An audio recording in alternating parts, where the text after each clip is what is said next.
ਆਪਾਂ ਬਿਜ਼ਨਸ ਦਾ ਮੀਨਿੰਗ ਦੇਖਦੇ ਹਾਂ। Literally the word business means a state of being busy. Business ਦਾ ਮਤਲਬ ਹੁੰਦਾ ਬਿਜ਼ੀਨੈਸ, ਮਤਲਬ ਉਹ ਸਟੇਸ਼ਨ ਜਿਹਦੇ ਵਿੱਚ ਇੱਕ ਪਰਸਨ ਬਹੁਤ ਬਿਜ਼ੀ ਰਹਿੰਦਾ। Every person who is engaged in some kind of occupation is doing a business. ਕੋਈ ਵੀ ਇਨਸਾਨ ਕਿਸੇ ਵੀ ਤਰ੍ਹਾਂ ਦਾ ਕੋਈ ਕਿੱਤਾ ਕਰ ਰਿਹਾ, ਦੈਟ ਮੀਨਸ ਉਹ ਕੀ ਕਰ ਰਿਹਾ, ਕਿ ਬਿਜ਼ਨਸ ਕਰ ਰਿਹਾ। However, in specific sense, a business may be defined as an activity concerned with the production or purchase of goods or for sale, exchange of goods or supply of services with the objective of earning profits। ਕਹਿੰਦੇ ਜੇ ਅਸੀਂ specific sense ਦੇ ਵਿੱਚ ਦੱਸਣਾ ਹੋਵੇ ਤਾਂ ਅਸੀਂ ਦੱਸ ਸਕਦੇ ਹਾਂ ਕਿ ਬਿਜ਼ਨਸ ਇੱਕ ਕਿਸ ਤਰ੍ਹਾਂ ਦੀ ਐਕਟੀਵਿਟੀ ਆ, ਇੱਕ ਕਿਸ ਤਰ੍ਹਾਂ ਦਾ ਕੰਮ ਆ ਵਿਚ ਇਜ਼ ਕੰਸਰਨਡ ਵਿਦ। ਕੰਸਰਨ ਹੁੰਦਾ ਰਿਲੇਟਡ, ਜਿਹੜਾ ਕਿ ਕਾਹਦੇ ਨਾਲ ਜੁੜਿਆ ਹੋਇਆ, ਪ੍ਰੋਡਕਸ਼ਨ ਨਾਲ, ਮਤਲਬ ਕੁਛ ਨਵੀਂ ਚੀਜ਼ ਬਣਾਈ ਜਾ ਰਹੀ ਆ। Purchase of goods for sale, ਮਤਲਬ ਗੁੱਡਸ ਨੂੰ ਖਰੀਦਿਆ ਜਾ ਰਿਹਾ ਫਰਦਰ ਉਹਨਾਂ ਨੂੰ ਅੱਗੇ ਸੇਲ ਕਰਨ ਲਈ। ਜਾਂ ਐਕਸਚੇਂਜ ਆਫ ਗੁੱਡਸ ਔਰ ਸਪਲਾਈ ਆਫ ਸਰਵਿਸਿਜ਼, ਜਾਂ ਗੁੱਡਸ ਨੂੰ ਮਤਲਬ ਮਟੀਰੀਅਲ ਨੂੰ ਇੱਕ ਦੂਜੇ ਨਾਲ ਐਕਸਚੇਂਜ ਕੀਤਾ ਜਾ ਰਿਹਾ। ਜਾਂ ਸੇਵਾਵਾਂ ਮਤਲਬ ਜਿਵੇਂ ਹੁਣ ਆਪਾਂ ਇੰਟਰਨੈਟ ਦੀ ਸਰਵਿਸ ਲੈਂਦੇ ਹਾਂ ਜਾਂ ਕਮਿਊਨੀਕੇਸ਼ਨ ਦੀ ਸਰਵਿਸ ਆਪਾਂ ਨੂੰ ਮਿਲਦੀ ਆ। ਇਹਦੇ ਵਿੱਚ ਕੋਈ ਪ੍ਰੋਡਕਟ ਨਹੀਂ ਬਣ ਰਿਹਾ, ਬਟ ਜਸਟ ਸਾਨੂੰ ਸਰਵਿਸ ਮਿਲਦੀ ਆ, ਠੀਕ ਆ। With the objective of earning profit, ਸਾਡਾ ਮੇਨ ਮੋਟਿਵ ਕੀ ਇਹਦੇ ਵਿੱਚ, ਅਸੀਂ ਮੇਨ ਅਰਨ ਕੀ ਕਰਨਾ, ਮਨੀ ਅਰਨ ਕਰਨੀ ਆ, ਪ੍ਰੋਫਿਟ ਅਰਨ ਕਰਨਾ।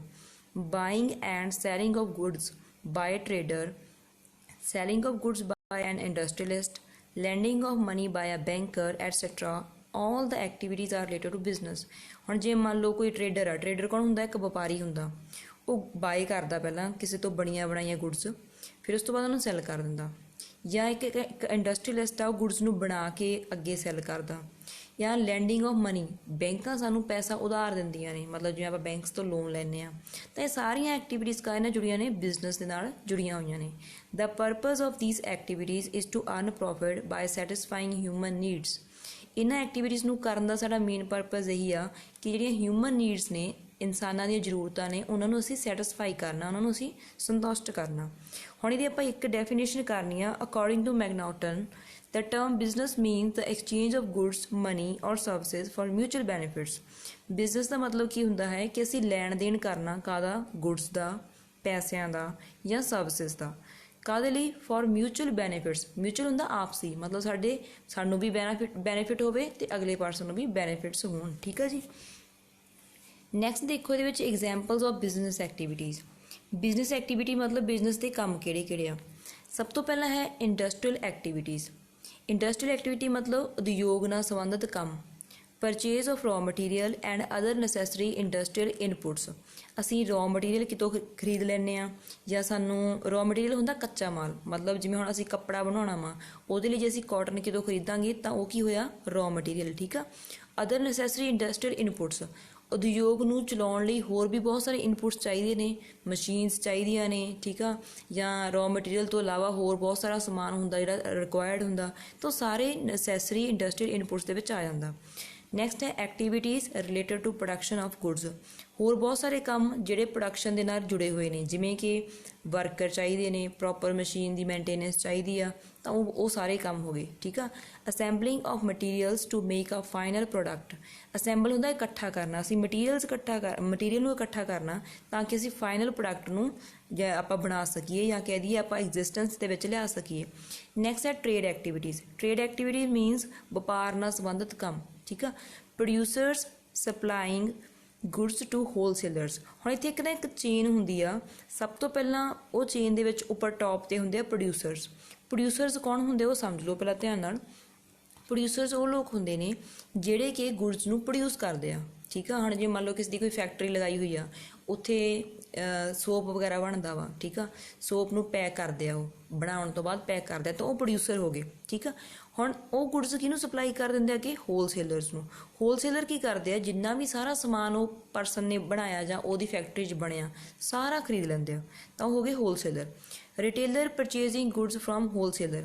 ਹੁਣ ਜਿਹੜੇ ਹੋਲਸੇਲਰਸ ਨੇ ਇਹਨਾਂ ਤੋਂ ਅੱਗੇ ਕੌਣ ਗੁੱਡਸ ਪਰਚੇਜ਼ ਕਰ ਲੈਂਦਾ, ਖਰੀਦ ਲੈਂਦਾ, ਰਿਟੇਲਰ ਖਰੀਦ ਲੈਂਦੇ ਆ। ਜਿਵੇਂ ਆਪਾਂ ਸ਼ੌਪਸ ਦੇ ਉੱਪਰ ਜਾਂਦੇ ਹਾਂ, ਦੁਕਾਨਾਂ 'ਤੇ ਕਰਿਆਨਾ ਸਟੋਰ ਹੁੰਦਾ ਜਾਂ ਕੱਪੜੇ ਦੀ ਕੋਈ ਵੀ ਸ਼ੌਪ ਹੁੰਦੀ ਆ, ਤਾਂ ਉੱਥੇ ਜਿਹੜੇ ਸ਼ੌਪ ਦੇ ਉੱਪਰ ਬੈਠ ਕੇ ਸਮਾਨ ਨੂੰ ਸੈੱਲ ਕਰਦੇ ਆ, ਉਹ ਕੌਣ ਨੇ, ਰਿਟੇਲਰਸ ਨੇ, ਠੀਕ ਆ।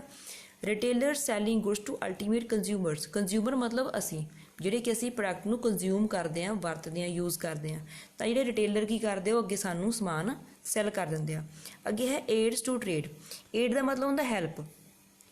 ਹੁਣ ਜਿਹੜਾ ਵਪਾਰ ਆ ਉਹਦੀ ਹੈਲਪ ਕੌਣ ਕੌਣ ਕਰਦਾ? Banks extending all type of financial services to trade and industry. Banks ਬਹੁਤ ਹੈਲਪ ਕਰਦੀਆਂ ਨੇ, ਸਾਰੇ ਤਰ੍ਹਾਂ ਦੀਆਂ ਫਾਈਨੈਂਸ਼ੀਅਲ ਸਰਵਿਸਿਜ਼ ਦਿੰਦੀਆਂ, ਮਤਲਬ ਪੈਸੇ ਦੇ ਰੂਪ 'ਚ ਸਰਵਿਸਿਜ਼ ਦਿੰਦੀਆਂ ਨੇ। ਕਿਹਨੂੰ? ਟ੍ਰੇਡ ਨੂੰ ਵੀ ਦਿੰਦੀਆਂ ਤੇ ਇੰਡਸਟਰੀ ਨੂੰ ਵੀ ਦਿੰਦੀਆਂ, ਠੀਕ ਆ, ਉਦਯੋਗ ਨੂੰ ਵੀ ਦਿੰਦੀਆਂ। ਨੈਕਸਟ ਹੈਗਾ insurance. Insurance provides cover for all the types of risk related to business. Insurance ਦੇ ਨਾਲ ਕੀ ਕਰ ਸਕਦੇ ਹਾਂ? ਜਿਵੇਂ ਸਪੋਜ਼ ਕਰ ਲਓ ਸਾਡਾ ਜਿਹੜਾ ਸਮਾਨ ਆ ਉਹ ਬਾਏ ਏਅਰ ਕਿਸੇ ਕੰਟਰੀ 'ਚ ਆਉਣਾ, ਜਾਂ ਬਾਏ ਸੀ ਆਉਣਾ, ਮਤਲਬ ਬਾਏ ਸਮੁੰਦਰ ਆਉਣਾ ਵਾ, ਠੀਕ ਆ, ਜਾਂ ਬਾਏ ਰੋਡ, ਬਾਏ ਟ੍ਰੇਨ, ਤਾਂ ਅਸੀਂ ਉਹਦਾ ਇੰਸ਼ੋਰੈਂਸ ਕਰਾ ਲੈਂਦੇ ਹਾਂ ਤਾਂ ਕਿ ਜੇ ਕੋਈ ਮਿਸ ਹੈਪਨਿੰਗ ਹੋ ਜਾਵੇ ਤਾਂ ਸਾਨੂੰ ਇੰਸ਼ੋਰੈਂਸ ਦੇ ਪੈਸੇ ਮਿਲ ਸਕਣ। ਤਾਂ ਇੱਕ ਤਰ੍ਹਾਂ ਦੀ ਸਾਡੀ ਟ੍ਰੇਡ ਲਈ ਹੈਲਪ ਹੋ ਜਾਂਦੀ ਹੈ, ਸਾਡਾ ਰਿਸਕ ਕਵਰ ਹੋ ਜਾਂਦਾ। ਨੈਕਸਟ ਹੈ transport carrying goods from the place of production to place of consumption. Transport ਮਤਲਬ ਜਿਹਦੇ ਨਾਲ ਆਪਾਂ ਆਵਾਜਾਈ ਦੇ ਸਾਧਨਾਂ ਨਾਲ ਸਮਾਨ ਨੂੰ ਇੱਧਰ ਉੱਧਰ ਪਹੁੰਚਾਉਂਦੇ ਆ, ਤਾਂ ਇਹਦੇ ਨਾਲ ਜਿਹੜਾ ਪ੍ਰੋਡਕਸ਼ਨ ਵਾਲੀ ਜਗ੍ਹਾ ਵਾ ਜਿੱਥੇ ਸਮਾਨ ਬਣ ਰਿਹਾ ਉੱਥੋਂ ਕਿੱਥੇ ਤੱਕ ਪਹੁੰਚ ਜਾਂਦਾ? ਜਿੱਥੇ ਉਹਦੀ ਕੰਜ਼ੰਪਸ਼ਨ ਹੋਣੀ ਹੈ, ਮਤਲਬ ਜਿੱਥੇ ਉਹਨੂੰ ਯੂਜ਼ ਕੀਤਾ ਜਾਣਾ ਵਾ।